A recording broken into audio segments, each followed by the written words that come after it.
మనం ఈరోజు ఇక్కడ ఎయిత్ పే కమిషన్ గురించి డెమాన్స్ట్రేషన్ చేస్తున్నాము. మనకి ఎయిత్ పే కమిషన్ వాళ్ళు ప్రకటించినప్పుడు ఢిల్లీ ఎలక్షన్స్ ఉన్నాయి సాయి కుమార్ సార్ అన్నట్టుగా. అప్పుడు జనవరి 2025లో మనకి ఈ ఎలక్షన్స్ వల్లనే మనకి ఇది ప్రకటించి మనకి ఏదో ఆశ చూపించినట్టు చేశారు. ఇంతవరకు ఎయిత్ పే కమిషన్ కమిటీని నియమించలేదు, సభ్యులను నియమించలేదు, ఎవరు చైర్మన్ అనేది లేదు, ఎవరు అధ్యక్షులు అనేది లేదు. ఇప్పటివరకు ఈ విధంగా చేస్తుంది. మనకి ఈ రన్నింగ్ స్టాఫ్ ఇంకా 25% కిలోమీటర్ అలవెన్స్ కూడా పెంచుతామని అన్నారు.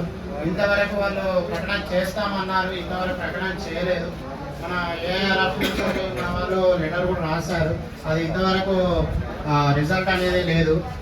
ఇకపోతే మనకి రైల్వేలో దసరా బోనస్ అని చెప్పేసి మనకి ఇస్తున్నారు 78 రోజుల వేతనం అని. బయటి వాళ్ళు అనుకుంటారు 78 రోజుల వేతనం అంటే 2 నెలలకు ఎక్కువ కదా, వీళ్ళకి నెలకి ₹1,00,000 వస్తుంది, మరి 2 నెలలు అంటే వీళ్ళకి ఎన్ని లక్షల బోనస్ వస్తుందో అని అనుకుంటారు. కాకపోతే మనకి 7th పే కమిషన్ ప్రకారం బోనస్ ఇవ్వట్లేదు. మనం ఆ బోనస్ కూడా తెచ్చుకోవాలి. SCRMU